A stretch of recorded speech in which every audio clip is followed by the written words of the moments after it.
दोस्तों ऐसा क्या हुआ कि दोनों लड़कियों से शादी करने के बाद अरमान मलिक ने खुद की जान लेने की कोशिश।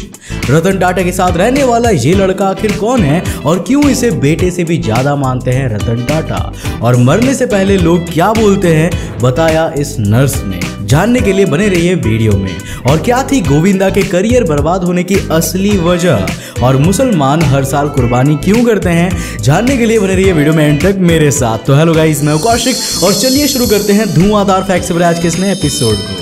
Fact number 12। दोस्तों इंस्टाग्राम के इन चमकते सितारों को तो आप सभी जानते ही होंगे और ये भी पता होगा कि पायल और कृतिका दोनों ने अरमान से शादी की है। दोस्तों पहले अरमान मलिक की शादी पायल से हुई थी और कृतिका पायल की बहुत अच्छी दोस्त थी, इसलिए कृतिका का पायल के घर आना जाना लगा रहता था। और देखते ही देखते कृतिका और अरमान को भी एक दूसरे से प्यार हो गया और दोनों ने शादी कर ली। इस शादी को पायल से पूछ के किया गया था और पायल को किसी भी तरीके का कोई भी ऐतराज नहीं था। लेकिन दोस्तों पायल के घर वालों ने कुछ ऐसा किया कि अरमान ने खुदकुशी करने का निर्णय कर लिया। दोस्तों उन्होंने शादी के खिलाफ FIR कर दिया और हर तरीके का टॉर्चर करने की कोशिश भी की। अरमान ने खुद वीडियो बना के यह जाहिर किया कि पायल के घर वाले उन्हें कितनी परेशानी में डाल दिए हैं। इस मामले में सबसे बड़ा हाथ पायल की दोनों बहनों का है और नीरज नाम के इस लड़के का था। हालात इतने बिगड़ गए थे कि पायल अपने बच्चे चीकू के साथ किसी और लड़के के साथ रहने लगी थी जिसका नाम राहुल बताया गया है। लेकिन बहुत परेशानियों के बाद आखिर इनके बीच समझौता हो गया और अब ये तीनों चीकू के साथ खुशी खुशी जिंदगी गुजारते हैं। Fact number 11। दोस्तों दुनिया के उद्योगपति में से एक बिजनेसमैन रतन टाटा अपने काम के लिए दुनिया भर में जाने जाते हैं। रतन टाटा ने 28 फरवरी 2021 को अपना 84वां जन्मदिन मनाया। रतन टाटा के बर्थडे सेलिब्रेट करते हुए उनका ये वीडियो बहुत वायरल हुआ। वायरल हुई वीडियो में वो एक कुर्सी पर बैठकर तांबे की टेबल पे रखा हुआ एक छोटा सा कप केक काट रहे हैं। बहुत से लोग ये सोच रहे होंगे कि आखिर उनके साथ वीडियो में खड़ा ये लड़का कौन है। आपको जानकर ये आश्चर्य होगा कि इस लड़के का रतन टाटा से कोई भी पारिवारिक संबंध नहीं है, लेकिन फिर भी रतन टाटा ने अपना जिंदगी इसके साथ मनाया। दरअसल रतन टाटा के इस बच्चे से एक खास जुड़ाव है जिसका नाम शांतनु नायडू है। शांतनु रतन टाटा के पर्सनल सेक्रेटरी है। आज से 5 साल पहले शांतनु ने एक कुत्ते को रोड एक्सीडेंट में मरते हुए देखा था। उसके बाद शांतनु आवारा कुत्तों के गले पर कॉलर बनाने का आइडिया आया। एक ऐसा कॉलर जिसमें लाइट जलती हो ताकि गाड़ी चल रहे लोग दूर से ही कुत्तों को देख ले और उनका एक्सीडेंट ना हो। शांतनु के इस काम से वो इतना प्रभावित हुए कि उन्होंने उसे खुद फोन करके कहा कि आप जो करते हैं उससे मैं काफी प्रभावित हूं और क्या आप मेरे असिस्टेंट बनेंगे, और तभी से शांतनु रतन टाटा के पर्सनल असिस्टेंट है। Fact number 10। दोस्तों भले ही आज गोविंदा बॉलीवुड से गायब हो गए हैं, लेकिन अगर 90s के दौर की तरफ रुख करें तो वो किसी स्टार से कम नहीं थे। गोविंदा ने अपनी पहली फिल्म इल्जाम की थी जिसे मिथुन ने किसी कारण ठुकरा दिया था। इस फिल्म के डायरेक्टर पहलाज निहलानी साहब थे। गोविंदा के पिता फिल्म इंडस्ट्री में सक्रिय तो थे, लेकिन इसका गोविंदा का कोई खास फायदा ना मिल सका। गोविंदा पहलाज के पास पहुंचे और अपने डांस स्टेप भी दिखाया। वीडियो देखते ही पहलाज साहब ने इन्हें अपना हीरो मान लिया और जो सोचा वही हुआ। फिल्म एकदम हिट गई। गोविंदा को खूब पसंद किया गया। इसके बाद उन्होंने अनगिनत फिल्में साइन करके हीरो नंबर 1 का खिताब तो जीत लिया, लेकिन अब उनका मन नेता नंबर 1 बनने का भी कर गया था। साल 2004 में गोविंदा ने कांग्रेस से टिकट लेकर मुंबई में लोकसभा चुनाव को जीत लिया था। चुनाव में स्वास्थ्य और ज्ञान को उन्होंने अपना एजेंडा बनाया, लेकिन चुनाव जीतने के 10 महीने तक सरकार द्वारा मिले पैसों से उन्होंने कोई भी काम नहीं करवाया, तो समाज ने आवाज उठाना शुरू कर दिया और वहीं से दबते चले गए गोविंदा। इन सब के बाद शक्ति कपूर के साथ गोविंदा ने डांस बार को बंद ना करवाने के लिए भी बहुत सपोर्ट किया, जबकि शक्ति कपूर दोषी थे।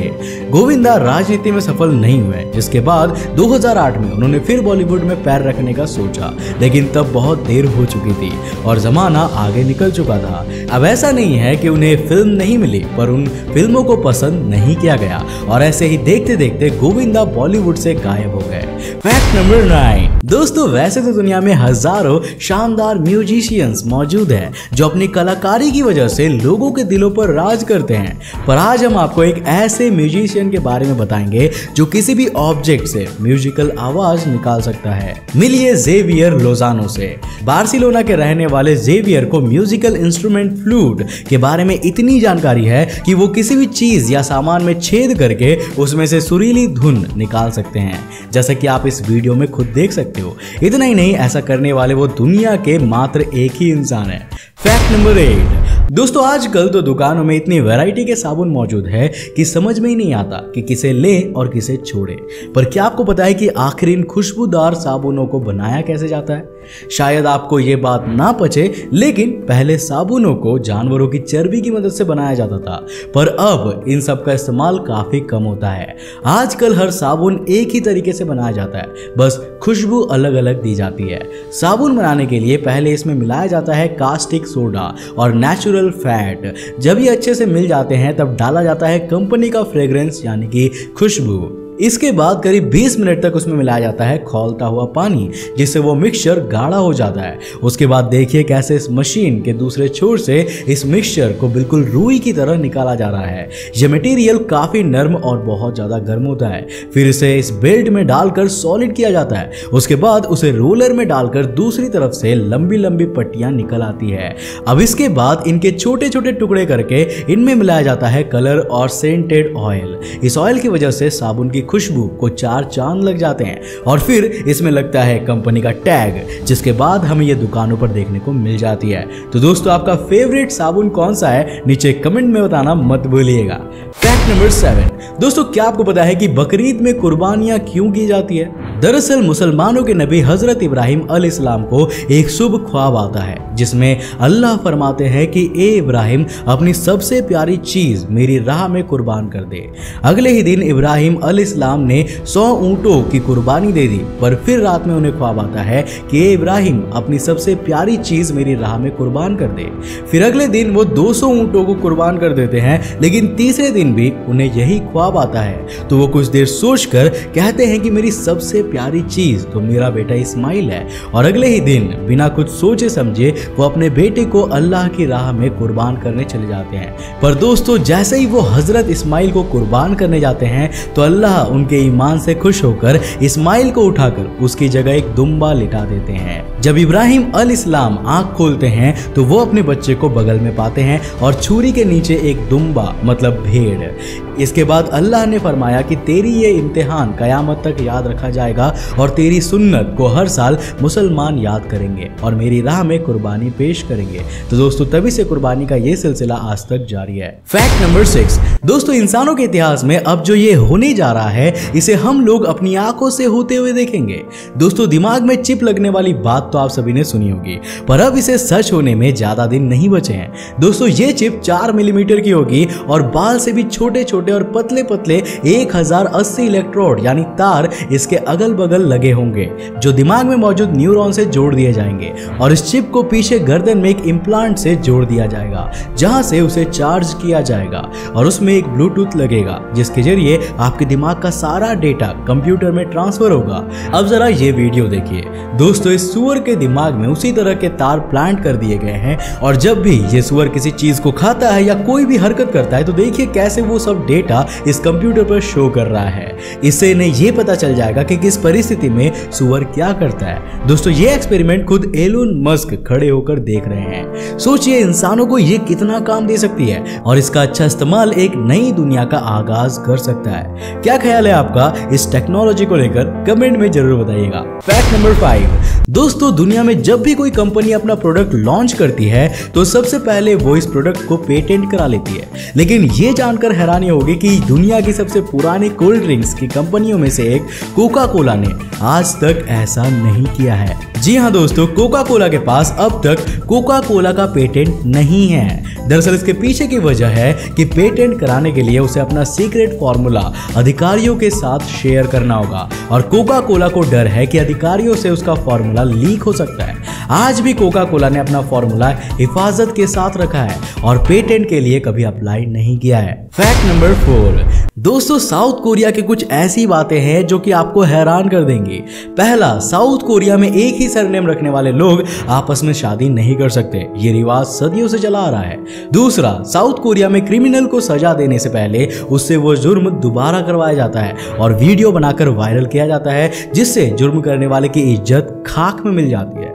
तीसरा दोस्तों, साउथ कोरिया दुनिया का इकलौता ऐसा देश है जहां पब्लिक प्लेस पर दारू का सेवन किया जा सकता है, तो इन्हें रोड पर झूमता देखकर घबराइएगा नहीं। फैक्ट नंबर 3, दोस्तों वैसे तो टॉर्चर करने के बहुत सारे तरीके मौजूद हैं, लेकिन क्या आप यकीन करेंगे कि सफेद रंग भी लोगों को टॉर्चर करने का एक तरीका है। टॉर्चर करने के इस तरीके को व्हाइट टॉर्चर भी कहते हैं। ये एक तरीके का साइकोलॉजिकल टॉर्चर है जिसमें किसी इंसान को सफेद कपड़े पहनाकर सफेद कमरे में ले जाया जाता है। इस कमरे में मौजूद सभी चीजें सफेद रंग की होती है। इस कमरे में बंद लोगों को खाना भी सफेद रंग का दिया जाता है। वो कमरा साउंड प्रूफ होता है, जिस वजह से उन्हें बाहर की कोई भी आवाज सुनाई नहीं देती। ऐसे कमरों में लंबे समय तक रहने के बाद लोगों को हेलुसिनेशंस यानी कि दिमागी भ्रम होने लगते हैं और वो अपना संतुलन खो बैठते हैं। व्हाइट टॉर्चर का इस्तेमाल इजराइल और अमेरिका में सबसे ज्यादा किया जाता है। फैक्ट नंबर 2, दोस्तों कभी आपने ये सोचा है कि ज्यादातर लोग मरने से ठीक पहले क्या बोलते हैं? मिलिए जूली से, जो सालों से नर्स का काम कर रही है। जूली ज्यादातर उन मरीजों का ख्याल रखती है जो बस मरने ही वाले होते हैं। उन्होंने बताया कि मरने से पहले ज्यादातर लोग आई लव यू बोलते हैं और अपने माता पिता का नाम पुकारते हैं जो पहले ही इस दुनिया को छोड़कर जा चुके हैं। इसके अलावा मरते वक्त लोगों को परछाई में उनके करीबी लोग दिखते हैं जो मर चुके होते हैं और उन्हें देखकर वो कहते हैं मैं आ रहा हूं।